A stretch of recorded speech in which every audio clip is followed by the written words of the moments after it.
किसने कहा था तुम्हें कि अपनी माँ को यहाँ ले आओ? खुद तो पूरे दिन दफ्तर में रहते हो और मेरे सिर पर इन्हें छोड़कर चले जाते हो। एक पल को भी ये मुझे आराम से बैठने नहीं देती है। जैसे ही मुझे बैठा देखती हैं, चाय की डिमांड कर देती है। चाय खत्म होती नहीं कि खाने के लिए कुछ मांग लेती है। अरे इस उम्र में भी तुम्हारी माँ पूरा दिन मुंह चलाती रहती है। जितनी जल्दी हो सके इन्हें भैया के घर छोड़ाओ, वरना मैं अपने मायके चली जाऊंगी। ज्योति अपने पति विवेक से कहती है। विवेक बोला, तुम समझती क्यों नहीं ज्योति? माँ ज्यादातर तो भैया के पास ही रहती है। कहीं ऐसा ना हो कि भैया किसी दिन ये कह दे कि माँ की जिम्मेदारी सिर्फ उनकी नहीं है। और एक बात बताओ, जब माँ भाभी के पास रहती है तब भाभी तो कभी शिकायत नहीं करती। माँ तो यहाँ आना भी नहीं चाहती थी। वो तो मैं जबरदस्ती उन्हें यहाँ ले आया कि लोगों को ये ना लगे कि सारी जिम्मेदारी अकेले भैया ही उठा रहे हैं। ज्योति बोली, जो भी है, मैं इनके साथ एक छत के नीचे नहीं रह सकती। पूरे दिन ये मुझे परेशान करती हैं। विवेक बोला, अब माँ खाली बैठी रहेंगी तो कुछ ना कुछ तुमसे कहेंगी ही। माँ के साथ कैसे समय बिताना है ये तुम जानो, मुझे और भी काम है। इतना कहकर विवेक ऑफिस के लिए निकल गया। ज्योति ने विवेक के ऑफिस जाते ही अपनी माँ कल्याणी जी को फोन किया और उन्हें अपनी सारी परेशानी बताई। वो बोली, दामाद जी ने तो तुम्हें अच्छा उपाय बताया है, फिर तुम उस पर क्यों नहीं अमल करती हो? ज्योति आश्चर्य से बोली, उपाय? कौन सा उपाय? कल्याणी जी हंसते हुए बोली, सुना नहीं तुमने? दामाद जी ने तुमसे कहा कि उनकी माँ खाली बैठी रहती है, तभी तुम्हें परेशान करती है। तो तुम अपनी सास को किसी न किसी काम में उलझाए रखो। जब तक सास यहाँ है उससे अपने घर के काम करवाओ और अपनी काम वाली से अपनी सेवा करवाओ। बस इतनी सी तो बात है।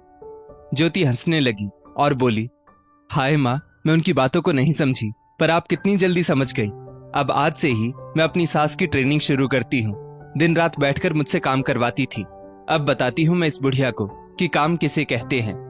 थोड़ी देर बाद ज्योति की सास कमला जी ने आवाज लगाई, बहू, ओ बहू, चाय बन गई हो तो पिला दो। ज्योति जाकर बोली, मम्मी जी, अब चाय कैसे बनाऊं? सारे बर्तन गंदे पड़े हैं। आप ऐसा क्यों नहीं करती? मेरी थोड़ी सी मदद कर दीजिए तो मैं आपको गर्मा गर्म चाय पिला दूं। कमला जी बोली, बहू, मैं तुम्हारी क्या मदद कर सकती हूँ? ज्योति बोली, आप फटाफट बर्तन धो दीजिए, तब तक मैं दूसरे काम निपटा लेती हूँ। आज काम वाली रमा भी देर से आएगी तो हमें मिलजुल कर सब काम करना पड़ेगा। कमला जी का मन तो नहीं था, क्योंकि बिना चाय के वो तो बिस्तर से भी उतरना नहीं चाहती थी, पर आज उन्हें उतरना पड़ा। जैसे ही उन्होंने बर्तन धोए, ज्योति बोली, मम्मी जी, मैं चाय बनाती हूँ, तब तक आप मशीन से कपड़े निकालकर बाहर सुखा दीजिए। ज्योति ने बड़ी चालाकी से कमला जी से एक एक करके सारे काम करवाए। देखते ही देखते 11 बज गए। कमला जी को अब बहुत जोरों की भूख लग गई थी कि तभी ज्योति चाय लेकर आई और बोली, लीजिए मम्मी जी चाय। कमला जी बोली, बहू, अब चाय रहने दो, मुझे कुछ खाने के लिए दे दो। देखो 11 बज गए हैं। सुबह 8 बजे से मैं कुछ न कुछ काम कर रही हूँ। मेरी आदत नहीं है इतने काम करने की। बड़ी बहू तो मुझे हिलने भी नहीं देती थी। ज्योति रसोई में जाकर रात की रोटी सब्जी लेकर आई और बोली, मम्मी जी, अब नाश्ता बनाने में तो टाइम लगेगा। आप ऐसा कीजिए, ये रात की 2 रोटी और सब्जी बची है, इसे ही खा लीजिए। इतना कहकर वो अपने कमरे में आराम करने चली गई। अब तो ये रोज की बात हो गई थी। ज्योति घर के सारे काम कमला जी से करवाती थी और जब रमा आती थी तो अपने निजी काम उससे करवाती थी। एक रोज रमा ज्योति के सिर में तेल लगा रही थी, तभी कमला जी उसके कमरे में आई और बोली, रमा, तुझे तो घर के कामों के लिए रखा गया है और तू यहाँ बहू का सिर दबा रही है। तेरा काम सुबह से शाम तक मैं करती हूँ और तू बैठकर बस तनख्वाह लेती है। आने दे मेरे बेटे को, मैं उसे सारी बात बताऊंगी। रमा ज्योति से बोली, देखो भाभी, मुझे ये सब सुनने की आदत नहीं है। आपको घर के काम मुझसे करवाने हैं या अपने काम करवाने हैं, ये तय कर लो। अगर दोनों काम करूंगी तो पैसे ज्यादा लूंगी, वरना मुझे काम की कोई कमी नहीं है। इतना कहते हुए रमा वहां से निकल गई। ज्योति गुस्से में कमला जी पर चिल्लाते हुए बोली, बिना नॉक किए मेरे कमरे में आने की हिम्मत कैसे हुई आपकी? और दिमाग खराब हो गया है क्या आपका? आपने रमा से ये सब क्यों कहा? अगर वो काम छोड़ देगी तो घर के काम करने के लिए क्या आपकी लाडली बहू आएगी? और यहाँ रहकर बस रोटी तोड़ने से अच्छा है हाथ पैर हिलाया कीजिए। बड़ी भाभी ने आपको बिगाड़ कर रख दिया है, पर मेरे घर में ये सब नहीं चलेगा। अब जाइए, मेरे लिए चाय बनाकर लाइए। कमला जी बोली, बहू, तुम मुझसे ये कैसे बात कर रही हो? मैं तो बस इतना कहने आई थी कि मुझे भूख लग रही है, कुछ खाने को दे दो। ज्योति बोली, हे भगवान, इनका पेट है या कुआं? दिन भर खाती रहती है, फिर भी नहीं भरता है। जाइए, फ्रिज में ब्रेड होगा, वो लेकर खा लीजिए, लेकिन उससे पहले मेरे लिए चाय बना दीजिए। आपकी बातों से मेरा सिर दर्द होने लगा है। कमला जी चाय बनाने के लिए चली गई। उन्होंने चाय बनाकर पहले बहू को दी और फिर रसोई में जाकर ब्रेड और चाय से अपनी भूख मिटाने लगी।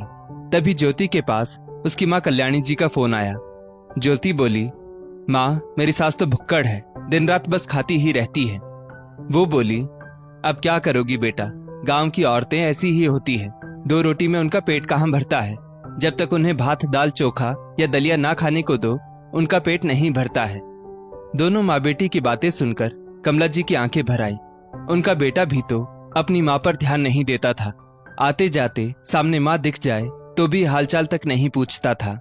एक शाम कमला जी विवेक से बोली, बेटा विवेक, मुझे अपने भैया के पास पहुंचा दो, मुझे उसकी बहुत याद आ रही है। विवेक बोला, माँ, आप कहीं भी टिककर नहीं रहती हैं। यहाँ आपको किस चीज की कमी हो रही है? खाने पीने के लिए सब मिल ही रहा है, तो भैया के पास क्यों जाना चाहती हो? आप लोगों को क्या बताना चाहती हैं कि हम लोग आपका ध्यान नहीं रखते, आपको खाने पीने को नहीं देते? तभी ज्योति वहां आई और बोली, सुन रहे हो ना, दिन रात खाती रहती हैं, फिर भी इनकी भूख मिटती नहीं है। कमला जी आंखों में आंसू लेकर बोली, बहू, तुम्हारी माँ की तरह मुझे भी भूख प्यास लगती है। हाँ, वो बात अलग है कि तुम्हारी माँ घर का एक काम नहीं करती, जो मैं भी कुछ दिन पहले तक नहीं करती थी। अब तो मैं दिन रात घर के कामों में ही लगी रहती हूँ। अब मेरी उम्र देखो, क्या मेरी उम्र ये सब काम करने की है? तो भूख तो लगेगी ही। ज्योति बोली, देखा, आपके सामने ये मेरी शिकायत कर रही है, ऊपर से मेरी माँ को भी बदनाम कर रही है। ये जेठानी जी ने जानबूझकर इन्हें सिखा पढ़ाकर हमारे घर भेजा है। तभी ज्योति की जेठानी नेहा का फोन आया। और ज्योति, मम्मी जी कैसी हैं? तुम तो उनकी खूब सेवा कर रही होगी। ज्योति बोली, क्या भाभी, मैं तो तंग आ गई हूँ मम्मी जी की चाय और खाने पीने की आदतों से। किसी भी वक्त खाने पीने की मांग करती हैं। कभी कभी तो रात के 11 बजे उन्हें चाय पीने की इच्छा हो जाती है। ऊपर से चाय में इतनी चीजें डालो। घर में और कोई मसाला चाय पीना पसंद नहीं करता, तो उनके लिए अलग से चाय बनानी पड़ती है। नेहा बोली, तो क्या हुआ ज्योति, 1 कप चाय ही तो मांगती है, और वैसे भी मम्मी जी कभी कभी तो तुम्हारे पास आती हैं। उनकी जितनी सेवा करनी है कर लो, फिर जल्दी दोबारा मौका नहीं मिल पाएगा। ज्योति मुंह बनाते हुए बोली, हाँ, तो एक साथ सारी कसर भी निकाल देती है। आपने ही उनकी आदत खराब कर रखी है। आपको परेशानी नहीं होती है, पर मुझे तो होती है। ज्योति और नेहा देवरानी जेठानी थी। दोनों अलग अलग शहर में रहती थी। वैसे तो कमला जी को नेहा के साथ रहना पसंद था, क्योंकि वो काम के साथ साथ जबान की भी मीठी है। वहीं ज्योति काम से तो जी चुराती ही और जबान की भी बहुत तेज थी। अब माँ तो माँ होती है।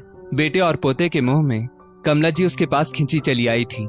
कमला जी की उम्र अब काम करने लायक नहीं थी, फिर भी ज्योति के बीमार पड़ने पर वो बच्चों और बेटे के पसंद का खाना बनाती थी और खुद भी कभी ना नुकुर नहीं करती थी। जो मिल जाता चुपचाप खा लेती थी। पर इस बार तो ज्योति ने हद ही कर दी। थोड़े दिन बाद ठंड पड़ने लगी।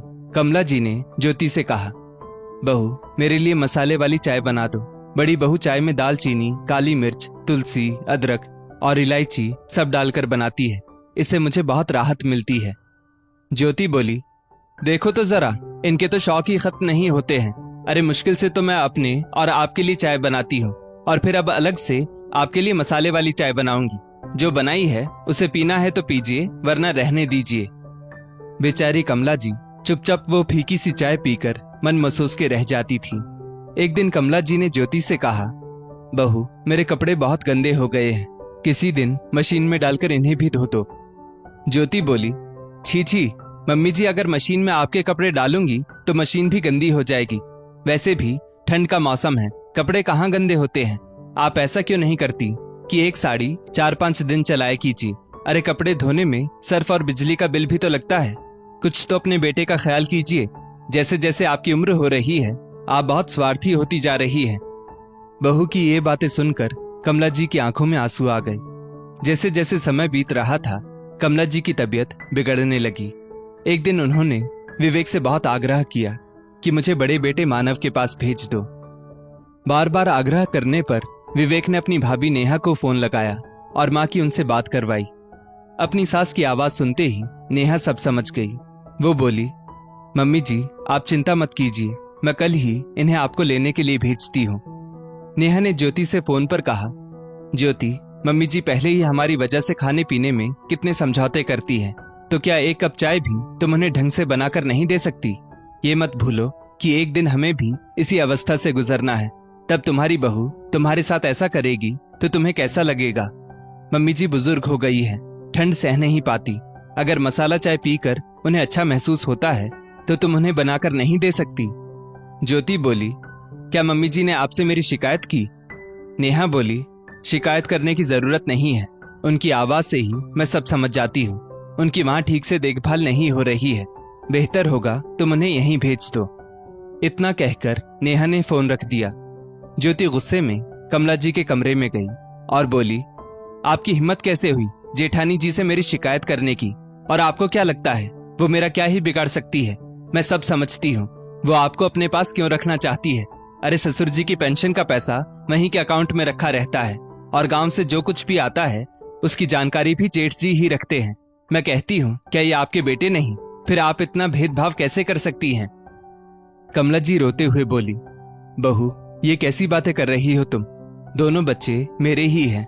पर सही कहते हैं लोग, संगति में साधु भी दानव बन जाता है। मेरे दोनों बच्चे एक जैसे थे, पर तुम्हारे साथ रहकर विवेक माँ का सम्मान करना भूल गया। पर मैं माँ हूँ, गलत बात कैसे बर्दाश्त कर सकती हूँ? अब मैं तुम लोगों के दरवाजे पर कभी नहीं आऊंगी। इतना कहते हुए कमला जी अपने कमरे में जाकर रोते रोते सो गई। रात में जब विवेक घर लौटा तो ज्योति ने उसे सारी बात बताई। वो बोला, मैंने तुमसे कहा था थोड़ा धैर्य से काम लो। अगर माँ नाराज हो गई तो भैया से सारी बात बता देंगी और कल को हमें कुछ नहीं मिलेगा। बेहतर होगा जाने से पहले माँ से माफी मांग लो। ज्योति एक थाली में रोटी सब्जी खीर लेकर कमला जी के कमरे में गई। कमला जी बोली, नहीं बहू, अब मुझसे खाया नहीं जाएगा। जाओ तुम लोग खाना खा लो। ज्योति झूठ मूठ के आंसू बहाते हुए बोली, मम्मी जी मुझे माफ कर दीजिए। मुझे लगा आप मुझसे ज्यादा भाभी को प्यार करती हैं, इसीलिए मुझसे ये गलती हो गई। कमला जी बोली, बहू, माँ बच्चों के साथ कभी भेदभाव नहीं करती। माँ तो वो होती है जो अपना पेट काट कर बच्चों की भूख मिटाती है, पर तुम तो मेरी ही भूख का मजाक उड़ाती रही। तभी विवेक वहां आया और बोला, इसे माफ कर दो माँ, अब क्या किया जाए? इसकी माँ इतनी समझदार नहीं है जो इसे अच्छे से समझा सके। अब गुस्सा थूक दो और खाना खा लो। कमला जी बोली, बेटा, इसमें इसका भी दोष नहीं है। इसे तो अपनी माँ की भूख दिखेगी ही, पर तुम्हें तो अपनी माँ का दर्द भी नहीं नजर आया। तुम मुझे ले तो आए, पर एक दिन भी तुमने ये नहीं देखा कि तुम्हारी माँ यहाँ ठीक से रह रही है कि नहीं। दोनों पति पत्नी ने कमला जी को मनाया और खाना खिलाया। अगले दिन शनिवार था।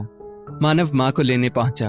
माँ से मिलने से पहले ही विवेक और ज्योति ने मानव से कहा, पता नहीं माँ को क्या हो गया है, बहकी बहकी बातें करती है, रात में नींद में चलने लगती है, खाना खाती है फिर भूल जाती है। लगता है उनकी दिमागी हालत ठीक नहीं है। कमला जी की नजर जैसे ही अपने बेटे मानव पर पड़ी, वो मानव से लिपट कर फूट फूट कर रोने लगी और बोली, मानव, मुझे घर ले चल। माँ के चेहरे को अपने हाथों में भरकर मानव बोला, माँ, मैं आपको लेने ही आया हूँ। नेहा आपकी राह देख रही है, चलिए चलते हैं। कमला जी झट से अपने कपड़े झोले में रखने लगी। मानव विवेक से बोला, मैं ज्योति को कुछ नहीं कह सकता क्योंकि वो पराई है, पर हमारी तो माँ है। इनका दर्द हम नहीं समझेंगे तो कौन समझेगा? याद रखो, आज नहीं तो कल हमें भी इसी अवस्था में आना है, और हमारे बच्चे अगर हमारे साथ ऐसा व्यवहार करेंगे तो हमें कैसा महसूस होगा? जब माँ हमारी भूख समझ सकती है तो क्या हम अपनी भूखी माँ की भूख नहीं मिटा सकते? उम्मीद करता हूँ समय रहते तुम समझ जाओगे। इतना कहकर मानव कमला जी को लेकर वापस चला गया। वहां पहुंचने के बाद कमला जी ने रो रो कर एक एक बात उन लोगों को बताई। आज नेहा के सब्र का बांध टूट पड़ा था।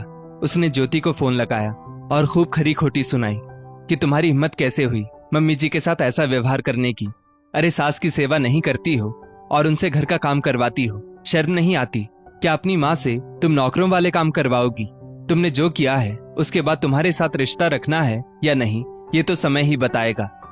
इतना कहकर नेहा ने फोन रख दिया। विवेक और ज्योति समझ गए कि उनकी पोल खुल चुकी है। दोनों आनन फानन में कमला जी से माफी मांगने पहुंचे। कमला जी बोली, मानव और नेहा, अगर तुम लोगों को इनके साथ रिश्ता रखना है तो रखो, पर मैं इन दोनों का मुंह नहीं देखना चाहती। अरे इन लोगों ने तो मेरे साथ ऐसा व्यवहार किया जो लोग अपने दुश्मनों के साथ भी नहीं करते। याद है न ज्योति बहू, तुम मुझे एक कप चाय तक के लिए तरसाती थी। क्या मेरे बेटे के घर में मेरी यही इज्जत थी? अगर हाँ, तो मैं ऐसे बेटे के साथ कोई रिश्ता नहीं रखना चाहती हूँ। ज्योति बोली, ठीक है माँ जी, आपको अगर यही सही लगता है तो ससुर जी की संपत्ति से हमारा हिस्सा हमें दे दीजिए। ज्योति के मन की बात उसकी जबान पर आ गई। नेहा आश्चर्य से उसकी ओर देखने लगी। वो कुछ कहती उससे पहले ही कमला जी उसे एक थप्पड़ लगाते हुए बोली, बेशर्म औरत, सेवा तुमसे की नहीं जाती और मेवा चाहिए। अपनी माँ को भरपेट खाना खिलाती होगी और मुझे भूखी प्यासी रखती थी। ये सब शिक्षा तुम्हारी माँ ने दी है ना। अब अगर तुम्हें संपत्ति चाहिए तो जाओ अपनी माँ से मांगो। देखती हूँ तुम्हारे भाई भाभी तुम्हारे मायके की संपत्ति तुम्हें देते हैं कि नहीं, पर इस दरवाजे से तुम्हें कुछ नहीं मिलेगा। विवेक बोला, माँ आप ऐसा कैसे कर सकती हैं? और भैया, आपने ही ये सब माँ को सिखाया है ना। आप सब कुछ अकेले हड़पना चाहते हैं। आप इतना गिर जाएंगे मैंने सोचा भी नहीं था। मानव बोला, विवेक मेरी बात सुनो। मानव अभी विवेक को समझा ही रहा था कि कमला जी ने एक जोर का थप्पड़ विवेक को लगाया और बोली, नालायक, अपनी पत्नी के साथ रहते रहते तू भी उसके जैसा ही हो गया है। तू अपने राम जैसे भाई पर लांछन लगा रहा है। अरे इसने तो आज तक कभी संपत्ति की बात नहीं की, बस अपना फर्ज ही निभाता आया। पर तुम दोनों इतने लालची हो मैं सोच भी नहीं सकती। याद भी नहीं होगा तुम्हें कि मैंने तुम्हारे घर पर 2 महीने में कितनी बार खाना खाया और कितनी बार रोई हूँ। और आज तुम्हें संपत्ति चाहिए। निकल जाओ इस घर से और दोबारा पलटकर मत आना। कमला जी ने उनके मुंह पर दरवाजा बंद कर दिया। दोनों को खाली हाथ लौटना पड़ा। रास्ते में विवेक ने ज्योति से कहा, अपनी माँ से और सलाह लो। देखो तुम्हारी माँ ने ये क्या किया। अब बताओ तुम, हमारे हाथ क्या लगा? हम तो ना इधर के रहे ना उधर के, और समाज में थू थू अब अलग होगी। दोस्तों, इस स्टोरी को लेकर आपकी क्या राय है नीचे कमेंट करके जरूर बताइएगा। और ऐसी ही और भी बेहतरीन वीडियोस के लिए हमारा पेज जरूर फॉलो करें। धन्यवाद।